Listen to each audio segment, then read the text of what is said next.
എല്ലാവർക്കും ഇരിക്കാം. ഈ അനുഗ്രഹീതമായ പ്രഭാതത്തിൽ ചിന്തയ്ക്ക് ആധാരമായി എടുത്തിരിക്കുന്ന കുറിവാക്യം സങ്കീർത്തനം 116 ഒന്നാമത്തെ വാക്യം. യഹോവ എൻ്റെ പ്രാർത്ഥനയും യാചനകളും കേട്ടതുകൊണ്ട് ഞാൻ അവനെ സ്നേഹിക്കുന്നു. പ്രാർത്ഥിക്കാം. ദൈവമേ, സ്വർഗസ്ഥ പിതാവേ, തിരുമുഖത്തേക്ക് ഞങ്ങളുടെ കണ്ണുകളെ ഉയർത്തുകയാണ്. ഞങ്ങൾ ചിന്തിക്കുന്ന വചനം പ്രാർത്ഥനയിൽ സ്ഥിരതയുള്ളവരായി ജീവിപ്പാൻ ഞങ്ങളെ ശക്തിമത്താക്കി തീർക്കുമാറാകണമേ എന്ന് യാചിക്കുന്നു. ഈ ലോക ജീവിതയാത്രയിൽ കഷ്ടതകൾ വരുമ്പോൾ, രോഗങ്ങൾ കടന്നു വരുമ്പോൾ, പ്രതികൂല സാഹചര്യങ്ങളെ അഭിമുഖീകരിക്കുമ്പോൾ തിരുമുഖത്തേക്ക് കണ്ണുകൾ ഉയർത്തുവാൻ, അങ്ങയോട് പ്രാർത്ഥിക്കുവാൻ, പ്രാർത്ഥനയിൽ സ്ഥിരത കാണിപ്പാൻ അവിടുന്ന് ഞങ്ങളെ ശക്തീകരിച്ചാലും ചിന്തിക്കുന്ന വചനം അവിടുത്തെ പരിശുദ്ധാത്മാവിൻ്റെ കൃപയാൽ ഞങ്ങൾക്ക് വാഴ്ത്തി അനുഗ്രഹിച്ച് നൽകണമേ. ഓരോരുത്തരുടെയും ചിന്തകളെ ഏകാഗ്രമാക്കണമേ. പരിശുദ്ധാത്മാവിനാൽ നിറച്ചാലും യേശു ക്രിസ്തുവിൻ ധന്യമുള്ള നാമത്തിൽ തന്നെ ആമേൻ. ദൈവത്തിൻ്റെ അതിപരിശുദ്ധ നാമം വാഴ്ത്തപ്പെടുമാറാകട്ടെ. ദൈവത്താൽ അനുഗ്രഹീതമായ ഈ പരിശുദ്ധ ആരാധനയിലൂടെ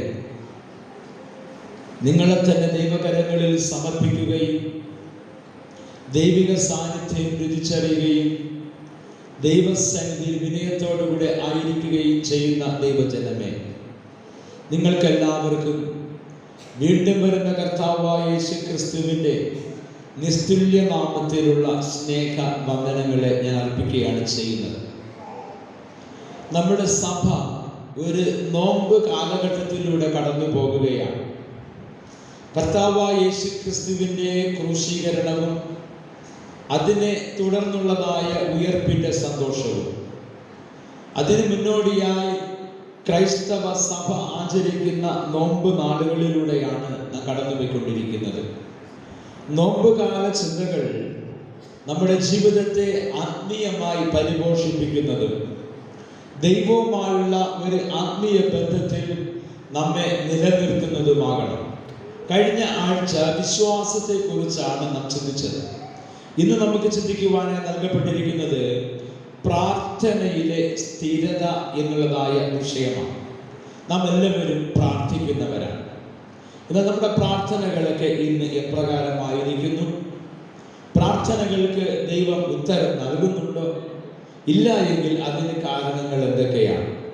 ഈ വക ചിന്തകളിലൂടെ നമ്മെ പ്രാർത്ഥനയിൽ സ്ഥിരതയുള്ള ഒരു ജീവിതം നയിപ്പാൻ ദൈവം നമ്മെ വഴി നടത്തുമാറാകട്ടെ എന്ന പ്രാർത്ഥനയോടുകൂടെ തന്നെ തിരുവചന ചിന്തകളിലേക്ക് പ്രവേശിക്കുകയാണ്.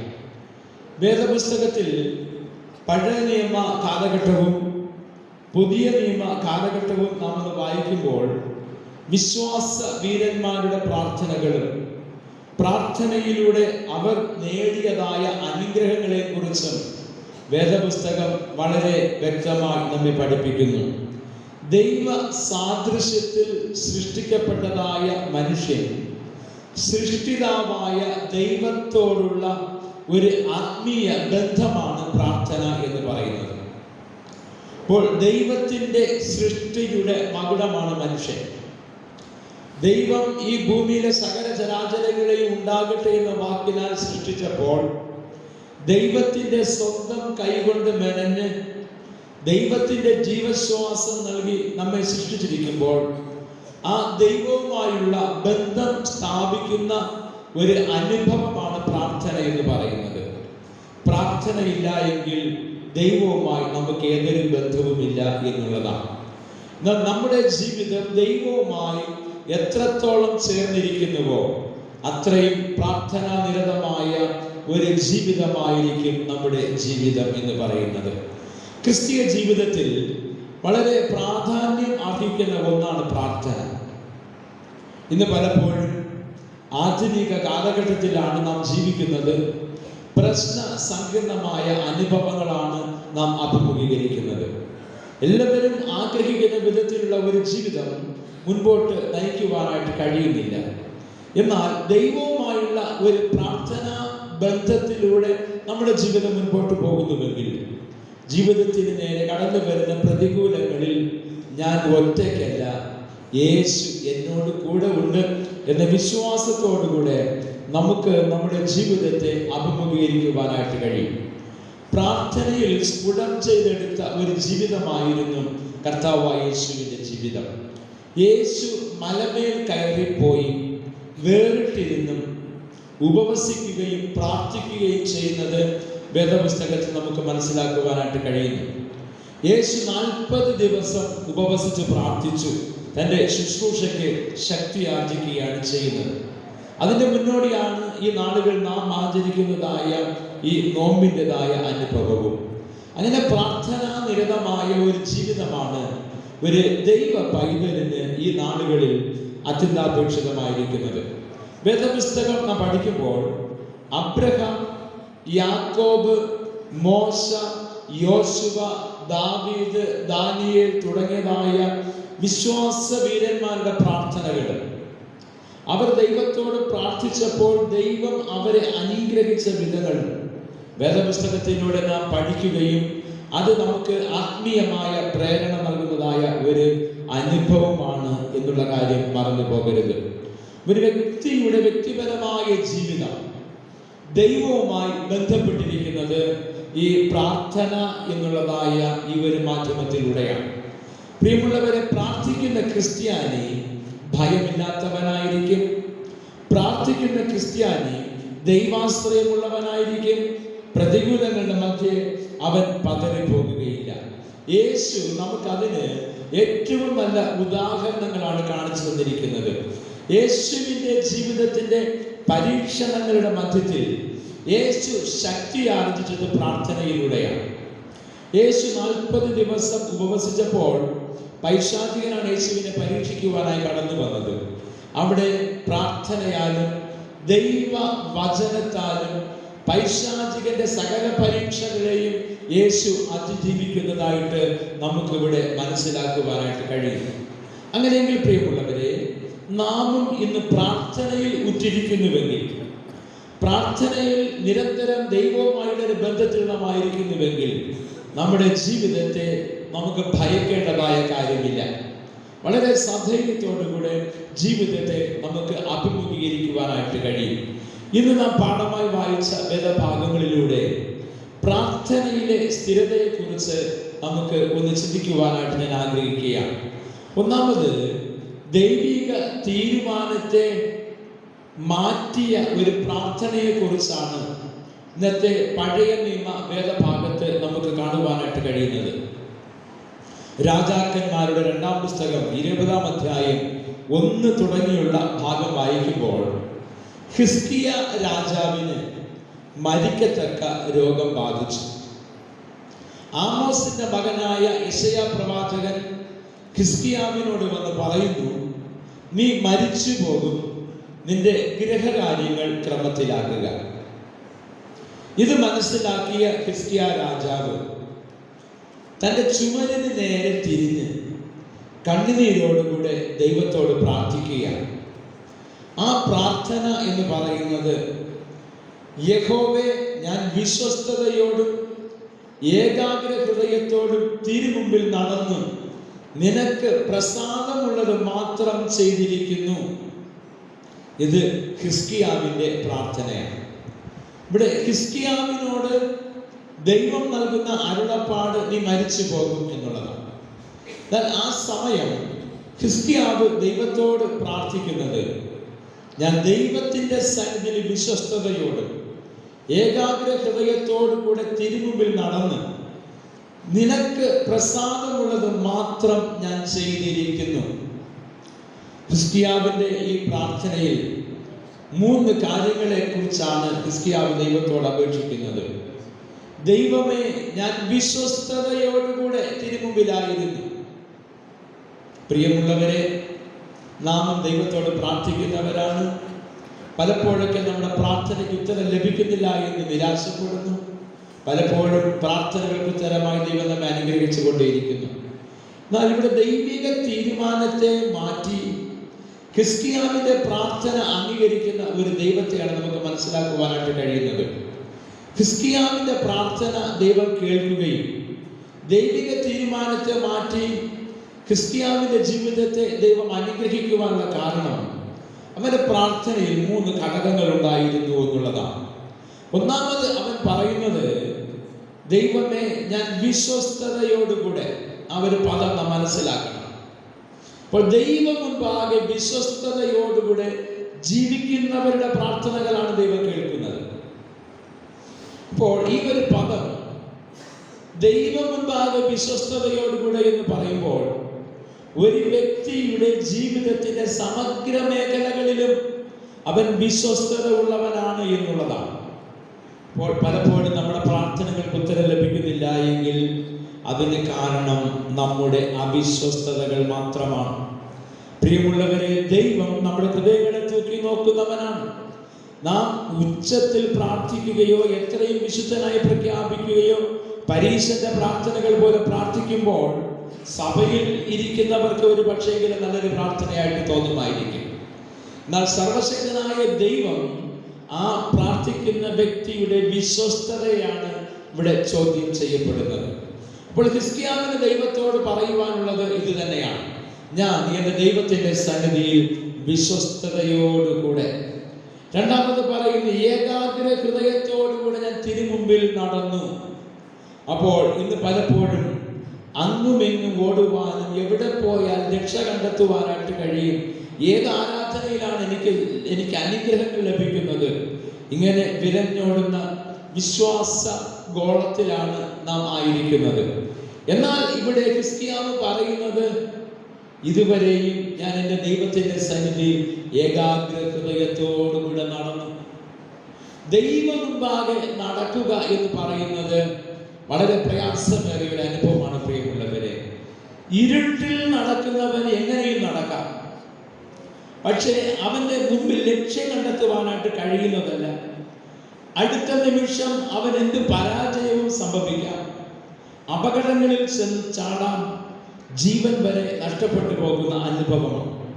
എന്നാൽ ദൈവം മുൻപാകെ നടക്കുന്നവൻ വെളിച്ചത്തിൽ നടക്കുന്നു. അപ്പോൾ ദൈവം മുൻപാകെ നടക്കുന്നവന്റെ ജീവിതം മറ്റുള്ളവരുടെ മുമ്പിൽ സുതാര്യമായിരിക്കും. അവന്റെ ജീവിതം പ്രകാശമയമാണ്. നിഗൂഢമായ അനുഭവങ്ങളൊന്നും അവന്റെ ജീവിതത്തിൽ ഇല്ല. അവന്റെ മനസ്സ് മറ്റുള്ളവരുടെ നേരെ മറച്ചു പിടിക്കേണ്ട കാര്യവുമില്ല. ഉള്ളതുപോലെ വെളിച്ചത്തിൽ നടക്കുന്നവൻ, ലക്ഷ്യം കണ്ടെത്തുന്നവൻ, അവന്റെ ജീവിതയാത്രയ്ക്ക് ഒരു ലക്ഷ്യമുണ്ടായിരിക്കും. അവൻ ദൈവം മുൻപാകെയാണ് നടക്കുന്നത്.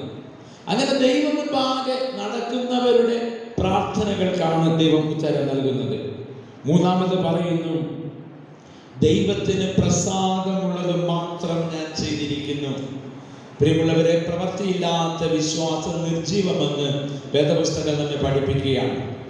ദൈവത്തിന് പ്രസാദമില്ലാത്തത് മാത്രം ചെയ്യുകയും ദൈവഹിതത്തിനെതിരെ നടക്കുകയും അവിശ്വസ്തയോടുകൂടെ ജീവിതം നയിക്കുകയും ചെയ്തിട്ട് ദൈവത്തോട് പ്രാർത്ഥിച്ചിട്ട്, ദൈവമേ, എൻ്റെ പ്രാർത്ഥനയ്ക്ക് ഉത്തരമില്ലയോ എന്ന് ചോദിക്കുന്ന ഒരു ക്രൈസ്തവ സമൂഹത്തിന്റെ മധ്യത്തിലാണ് പ്രാർത്ഥനയിലെ സ്ഥിരതയെക്കുറിച്ച് നാം ഒന്ന് ചിന്തിക്കുന്നത്.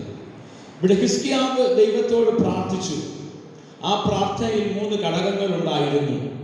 ദൈവം മുൻപാകെ വിശ്വസ്തയോടെ, ഏകാഗ്ര ഹൃദയത്തോടെ, ദൈവത്തിന് പ്രസാദമുള്ളത് മാത്രം ചെയ്ത് ജീവിച്ചതായ ഒരു വ്യക്തി.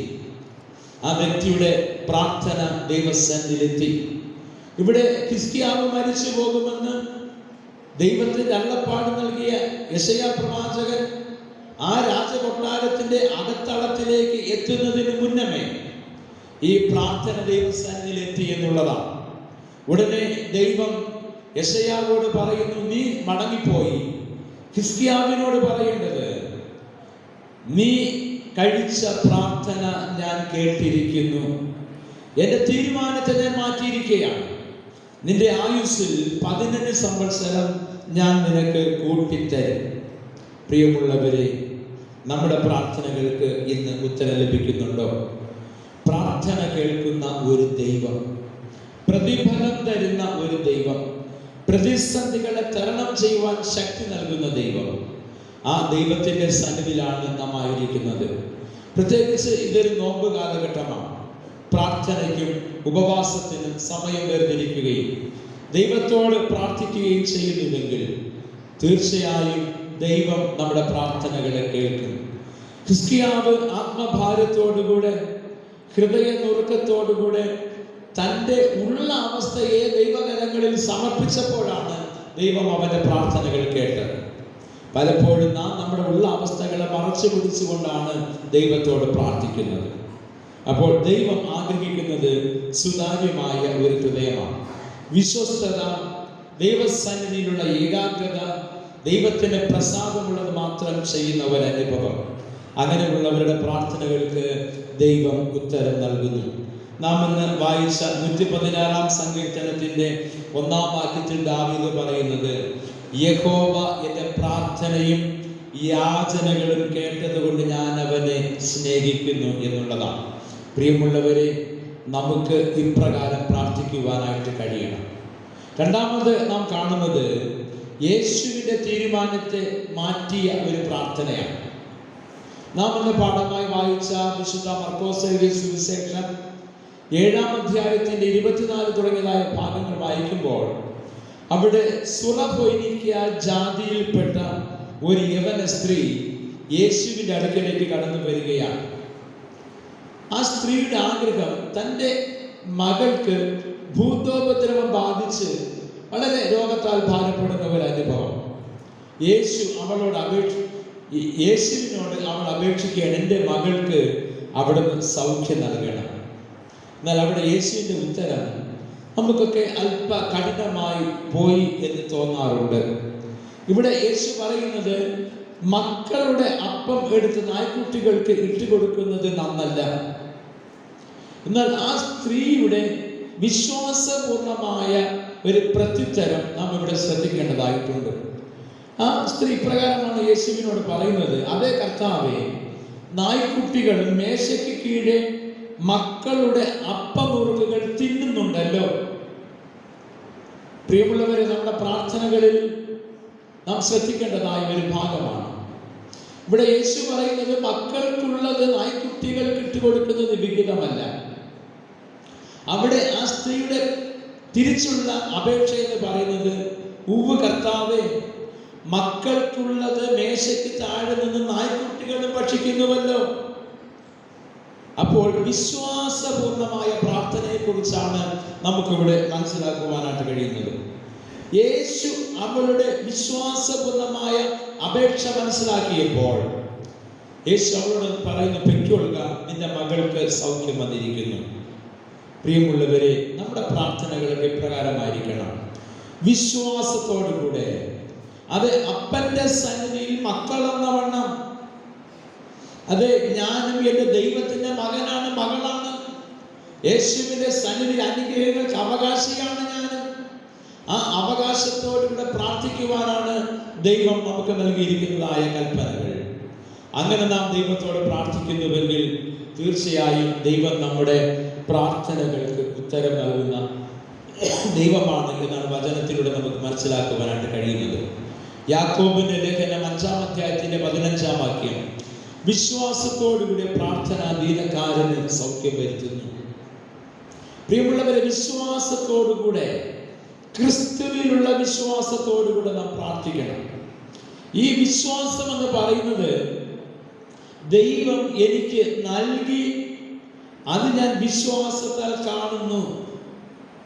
ആ ഒരു അനുഭവത്തോടുകൂടിയാണ് പ്രാർത്ഥിക്കേണ്ടത്. പ്രിയമുള്ളവരെ, പരീക്ഷകൾ എഴുതുന്ന നമ്മുടെ മക്കൾ ഈ നാളുകളിൽ പ്രാർത്ഥിക്കുമ്പോൾ എങ്ങനെയാണ് പ്രാർത്ഥിക്കേണ്ടത്? ഞാൻ എഴുതുന്ന പരീക്ഷയിൽ ദൈവം എനിക്ക് ഉന്നത വിജയം നൽകും, അത് ഞാൻ വിശ്വാസത്താൽ കാണുന്നു, വിശ്വാസത്താൽ ഞാനത് സ്ഥിരീകരിക്കുന്നു. ആ ഒരു വിശ്വാസത്തോടുകൂടെ, പ്രാർത്ഥനയോടുകൂടെ നിങ്ങൾ പഠിക്കുന്നുവെങ്കിൽ തീർച്ചയായും അനുഗ്രഹിക്കപ്പെടും. മക്കളുടെ നല്ല ഭാവികൾ ആഗ്രഹിക്കുന്ന മാതാപിതാക്കൾ, പ്രിയമുള്ളവരെ, നിങ്ങളുടെ മക്കളുടെ മുഖത്തേക്ക് നോക്കുമ്പോൾ ഒരൊറ്റ നെഗറ്റീവ് സെൻസ് നിങ്ങളുടെ ഹൃദയത്തിലേക്ക് വരരുത്. ഒരു ശാപവാക്കുകൾ നിങ്ങളുടെ മക്കളുടെ മുഖത്ത് നോക്കി നിങ്ങൾ പറയരുത്. നിങ്ങളുടെ മക്കളുടെ മുഖത്തേക്ക് നിങ്ങൾ നോക്കുമ്പോൾ ദൈവസന്നിധിയിൽ നന്ദിയുള്ളവരായിരിക്കണം. ഈ മകനെ, ഈ മകളെ എന്ന് ദൈവം എനിക്ക് നൽകി. അവൻ നല്ലൊരു ഭാവി ദൈവം നൽകുമെന്ന് ഞാൻ വിശ്വസിക്കുന്നു. ആ വിശ്വാസത്തോടുകൂടി നമ്മുടെ മക്കളെ ദൈവകരങ്ങളിൽ സമർപ്പിച്ച് നിങ്ങൾ പ്രാർത്ഥിക്കുന്നുവെങ്കിൽ തീർച്ചയായും നമ്മുടെ മക്കൾ അനുഗ്രഹിക്കപ്പെടുക തന്നെ ചെയ്യും. വിശ്വാസത്തിന്റെ നായകനും അത് പൂർത്തി വരുത്തുന്നവനുമായ യേശു നമ്മുടെ വിശ്വാസത്തിനൊത്തവണ്ണമാണ് നമ്മെ അനുഗ്രഹിക്കുന്നത്. ഈ സുറഫോനിക്യ സ്ത്രീ യേശുവിനോട് പറഞ്ഞത് അപ്രകാരമാണ്: ഉപകർത്താവേ, മക്കൾക്കുള്ളത് തന്നെയാണ് എനിക്കും അവകാശപ്പെട്ടത്, അത് എനിക്ക് നൽകണമേ എന്നുള്ള പ്രാർത്ഥനയാണ്. അതേ പ്രാർത്ഥനയാണ് നാം ഇന്ന് ദൈവത്തോട് പ്രാർത്ഥിക്കേണ്ടത്. കുടുംബജീവിതങ്ങളിൽ അസ്വസ്ഥതകളോ മദ്യപാനത്തിൻ്റെതോ അവിശ്വസ്തതയുടെയോ പരസ്പരമുള്ള സ്നേഹമില്ലായ്മയോ നിങ്ങളുടെ കുടുംബജീവിതങ്ങളിലൂടെയെങ്കിൽ വിശ്വാസത്തോടുകൂടി നിങ്ങൾ ദൈവത്തോട് പ്രാർത്ഥിക്കണം. പ്രിയമുള്ളവരെ, ഇതിനെനിക്ക് ഏറ്റവും നല്ല ഒരു ഉദാഹരണം നിങ്ങളോട് പറയുവാനുണ്ട്. അതേ കൊച്ചമ്മയുടെ ഉപജീവന മാർഗവുമായിട്ടാണ്. ചില ഇടവകകളൊക്കെ ഇരിക്കുമ്പോഴൊക്കെ വളരെ പ്രതികൂലങ്ങളും പ്രതിസന്ധികളും പട്ടിണികൾ വരെ ഞങ്ങൾ കിടന്നിട്ടുണ്ട്. ആ ഒരു സാഹചര്യത്തിൽ ഒരു ദൈവാലയത്തിൻ്റെ വാതിൽപ്പടിയുടെ അടുക്ക ചെന്ന് കൊച്ചമ്മ ഞാൻ പ്രാർത്ഥിക്കുന്ന ഞാനൊരു ദിവസം കേട്ടു: ദൈവമേ, ഈ ജോലി അവിടെ എനിക്ക് നൽകിയത് കൊണ്ട് ദൈവത്തിന് സ്തോത്രം. ടെസ്റ്റ് കഴിഞ്ഞതേ ഉള്ളൂ. ഈ പ്രാർത്ഥന കഴിഞ്ഞു. ഞാൻ അവളോട് ചോദിച്ചു, എന്താണ് ഞാൻ പ്രാർത്ഥിച്ചതെന്ന് ചോദിച്ചു. അപ്പോൾ പറഞ്ഞ പ്രകാരമാണ്: എൻ്റെ ദൈവം ഈ ജോലി എനിക്ക് നൽകിയത് ഞാൻ വിശ്വാസത്താൽ കാണുന്നു. പ്രിയമുള്ളവരെ, ആ ജോലി തന്നെയാണ് ലഭിച്ചത്. ഞാനിത് പറയുവാനുള്ള കാരണം, ഇന്ന് ഉപജീവന മാർഗങ്ങൾക്ക് വേണ്ടി വളരെ പ്രതീക്ഷയോടിരിക്കുന്ന ഒരു യുവതലമുറ ഈ ഇടവകയിലുണ്ട്. നിങ്ങൾ നിങ്ങളുടെ വിശ്വാസം ദൈവത്തിൽ അർപ്പിക്കുന്നുവെങ്കിൽ, ദൈവസന്നിധിയിൽ വിശ്വസ്തയോടുകൂടെ ഏകാഗ്ര ഹൃദയത്തോടുകൂടെ ദൈവത്തിന് പ്രസാദമുള്ളത് മാത്രം നിങ്ങൾ ചെയ്യുന്നുവെങ്കിൽ നിങ്ങളുടെ വിശ്വാസം ദൈവം സഫലമാക്കി തീർക്കുമെന്നുള്ളതാണ്. വിശ്വസിക്കുവാനായിട്ട് കഴിയുന്നുണ്ടോ പ്രിയമുള്ളവരെ? ഇതാണ് വിശ്വാസത്തോടുകൂടിയ പ്രാർത്ഥന എന്ന് പറയുന്നത്. അങ്ങനെ നിങ്ങൾ പ്രാർത്ഥിക്കുന്നുവെങ്കിൽ തീർച്ചയായും ദൈവം നമ്മെ അനുഗ്രഹിക്കുക തന്നെ ചെയ്യും.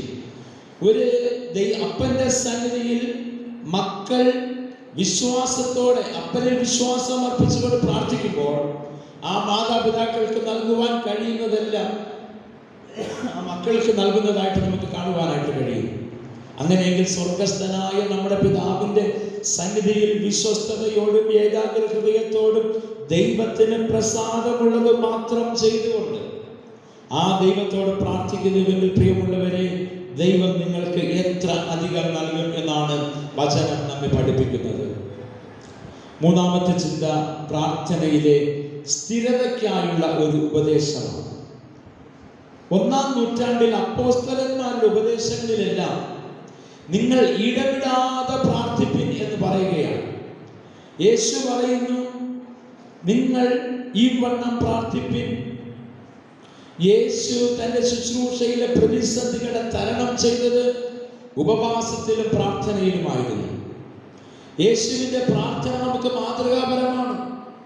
മലമേൽ കയറി വേറിട്ടുപോയി ഉപവസിച്ചും പ്രാർത്ഥിക്കുന്ന യേശു നമ്മുടെ ജീവിതത്തിന്റെ പ്രതിസന്ധികൾ കടന്നു വരുമ്പോൾ നാം ചെയ്യുന്നത് എന്താണ്? ഇവിടെ യേശു നമുക്ക് നൽകുന്ന ഒരു മാതൃക. മത്തായി സുവിശേഷം 6-ാം അധ്യായത്തിൽ യേശു പറയുന്നു, നീയോ പ്രാർത്ഥിക്കുമ്പോൾ അറയിൽ കടന്ന് വാതിലടച്ച് രഹസ്യത്തിലുള്ള നിന്റെ പിതാവിനോട് നീ പ്രാർത്ഥിക്കുക. ഈ ഒരു പ്രാർത്ഥനയാണ് ദൈവവും നാമായുള്ള നിരന്തരമായ ബന്ധത്തെ കൂടുതൽ അത് ബലവത്തായി തീർക്കുന്നത്. ഞാനും ദൈവവുമായി ഒരു അഭേദ്യമായ ബന്ധമുണ്ടെങ്കിൽ മറ്റൊരു മധ്യസ്ഥനെ എനിക്ക് ആവശ്യമുണ്ടോ? പ്രിയമുള്ളവരെ, യേശു പറയുന്നത് പോലെ നീയോ പ്രാർത്ഥിക്കുമ്പോൾ അറയിൽ കടന്ന് വാതിലടച്ച് രഹസ്യത്തിൽ കാണുന്ന നിന്റെ പിതാവിനോട് നിനക്ക് പ്രാർത്ഥിക്കുവാൻ കഴിഞ്ഞാൽ മറ്റ് പ്രാർത്ഥനക്കാരെ തേടി നാം ഓടേണ്ടതായ ആവശ്യം എന്താണ്? യേശു പറയുന്നത് ഈ ഒരു ആത്മീയമായ ബന്ധമാണ്. ഇപ്പോൾ പ്രാർത്ഥനയിലൂടെ നാം ആർജിച്ചെടുക്കുന്നത് ദൈവവുമായുള്ള ഒരു ആത്മീയ ബന്ധം. ഈ ബന്ധത്തിന് വിള്ളൽ വരാതിരിക്കണമെങ്കിൽ വിശ്വസ്തയോടെ ഏകാഗ്ര ഹൃദയത്തോടുകൂടെ ദൈവത്തിന് പ്രസാദമുള്ളത് മാത്രം ചെയ്യുന്ന ഒരു ജീവിത ശൈലിയാണ്. ഇവിടെ യേശുവിൻ്റെ ഉപദേശങ്ങളും അപ്പോസ്തലന്മാരുടെ ഉപദേശങ്ങളുമെല്ലാം എപ്പോഴും നിങ്ങൾ പ്രാർത്ഥിപ്പിൻ എന്നുള്ളത് തന്നെയാണ്. 1 തെസ്സലോനിക്കർ 5-ാം അധ്യായത്തിന്റെ 16, 17, 18 വാക്യങ്ങൾ വായിക്കുമ്പോൾ അവിടെ പൗലോസ് അപ്പോസ്തലൻ പറയും, എപ്പോഴും നിങ്ങൾ സന്തോഷിപ്പിൻ, ഇടവിടാതെ പ്രാർത്ഥിപ്പിൻ, എല്ലാത്തിനും സ്തോത്രം ചെയ്യുവിൻ. അപ്പോൾ 3 കാര്യങ്ങളാണ് ഇവിടെ പൗലോസ് പറയുന്നത്. എപ്പോഴും നിങ്ങൾ സന്തോഷിക്കണം. ഒരു ദൈവവേദനെ കുറിച്ച് ദൈവത്തിന്റെ ആഗ്രഹം ഇതാണ്. കരഞ്ഞുകൊണ്ട് ജീവിക്കണമെന്നല്ല, രോഗിയായി ജീവിക്കണമെന്നുമല്ല, വേദനിക്കുന്ന ഹൃദയത്തോടുകൂടെ നിരാശപ്പെടണമെന്നുമല്ല.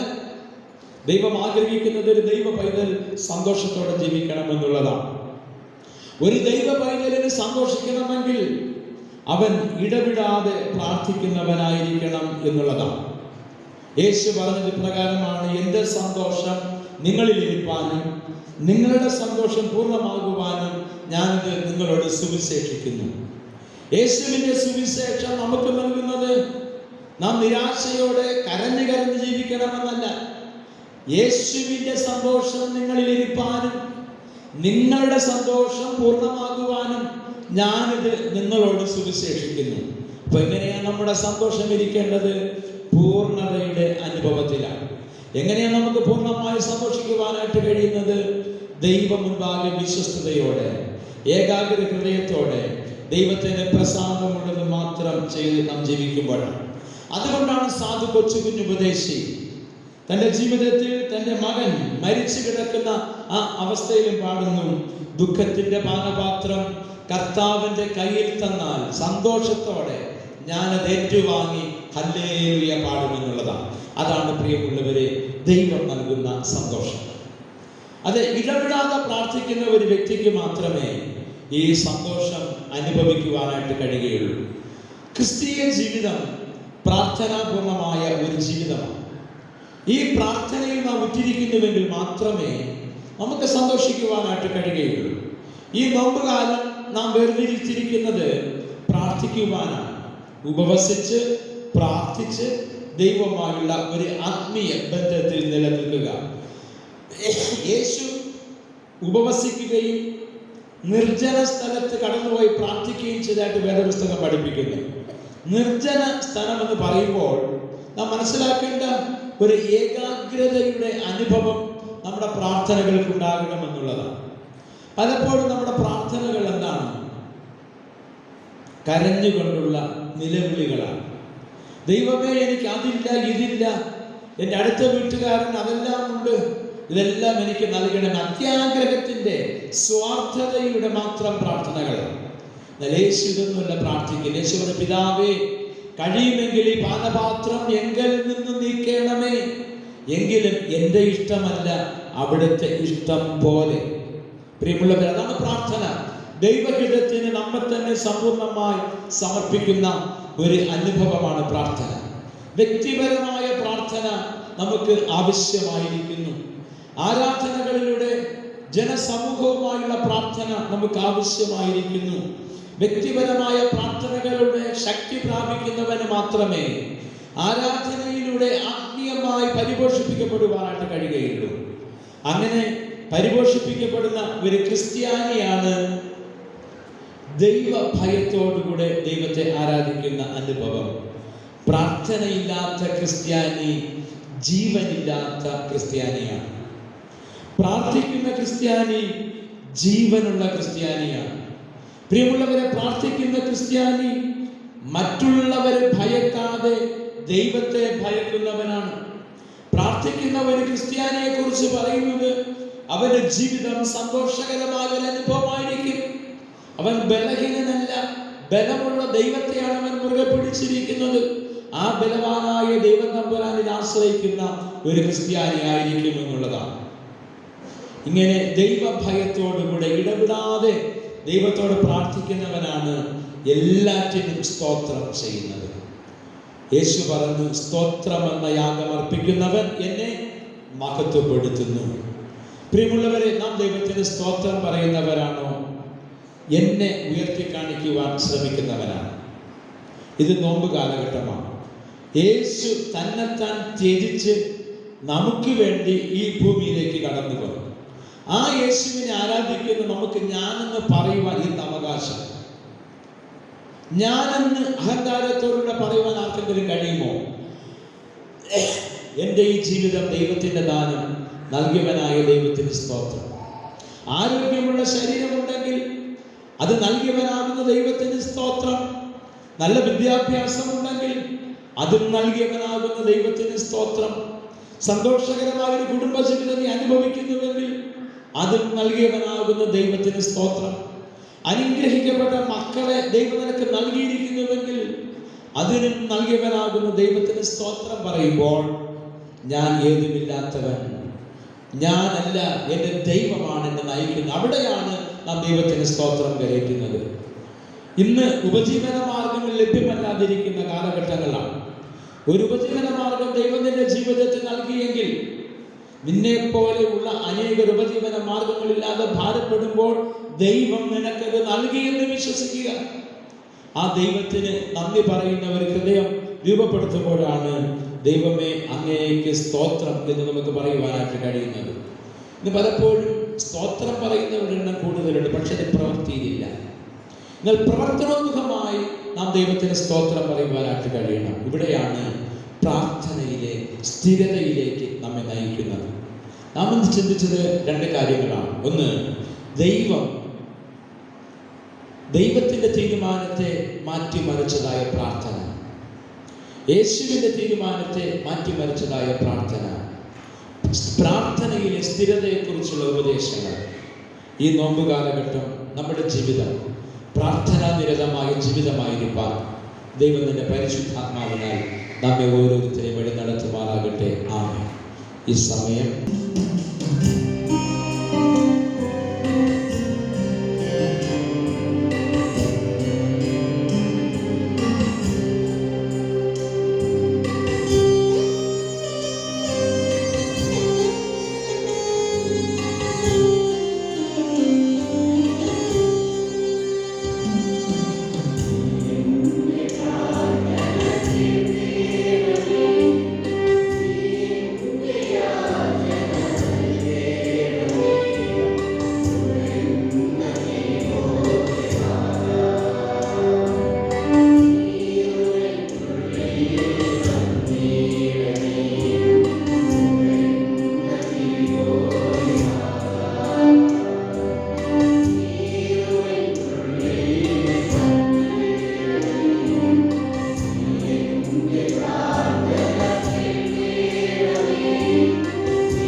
നീ